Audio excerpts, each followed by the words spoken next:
Hi, my name is Jessica Redline, and I'm going to be demonstrating part lab 4 experiment for LAPU Micro 225.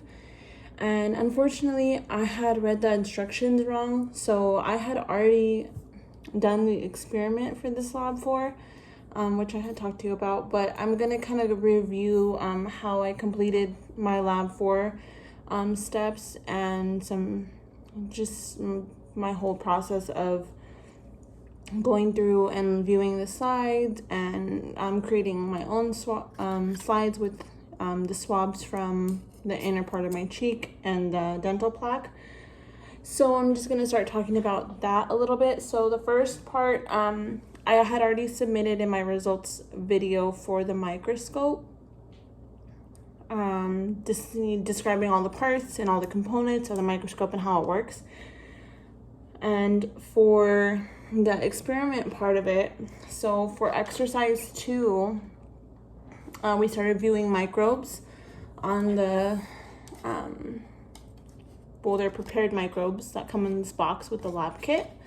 And so they're all labeled in here.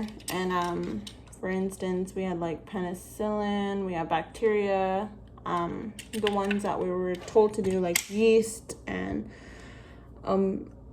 amoeba, if I'm saying it right, the whole mount. So basically just placing it under the slide, or on top of the stage, I would place the slide and adjust it according to how I needed it. So using the longitudinal and the transverse knobs, I would use those a lot to move up and down. Also, this course adjustment knob was really crucial for viewing the specimen that was on the slide. I found I had also my objective lenses here. This is the oil immersion lens, this is the medium power, high power, and I would just replace the low power lens, which I have in here. I would replace the low power lens in replacement of the oil immersion when I wasn't using either one. But I found that most of the times I was having the best results with the high power lens, which is the 40, and then you have the eyepiece, that's the 15 magnification. So with the eyepiece and the high power, I was seeing that I was able to visualize the picture a lot more on the slide, and it became more clear for most of them.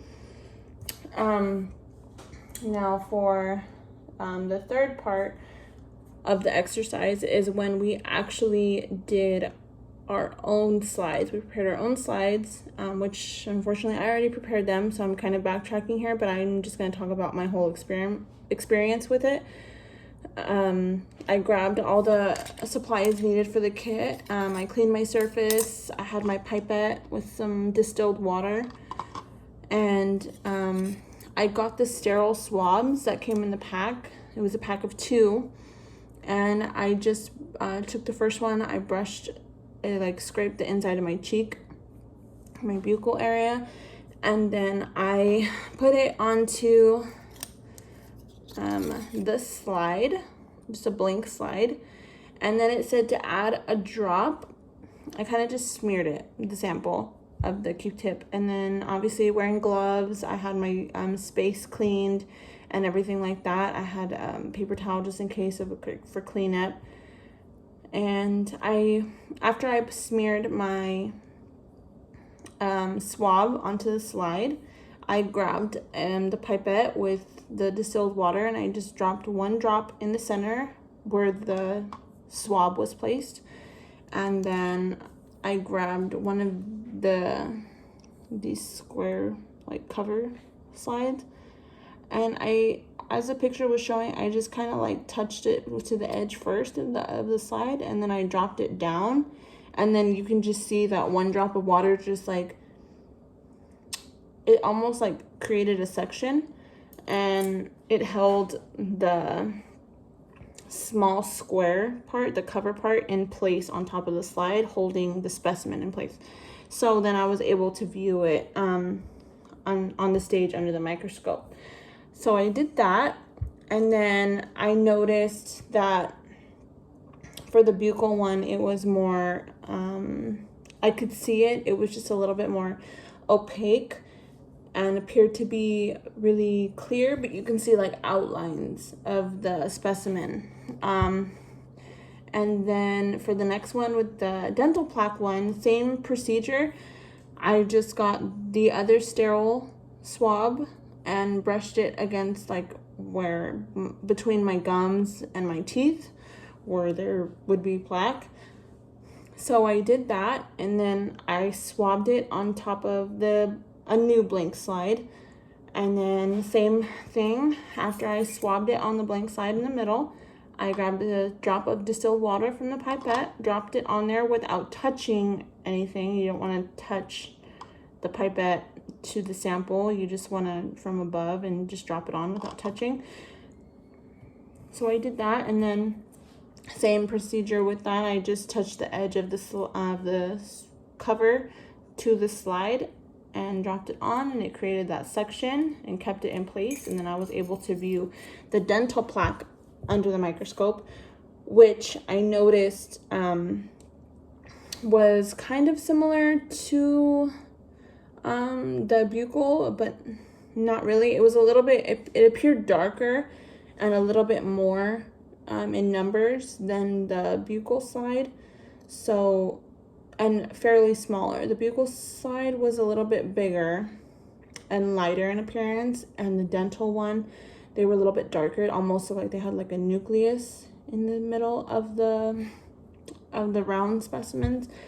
And yeah, it appeared darker and just a little bit more scattered. But overall, it was a neat experience, and fun to make, you know, our own slides and see all these organisms that we live with on a daily basis under a microscope, you know, and see it in that view.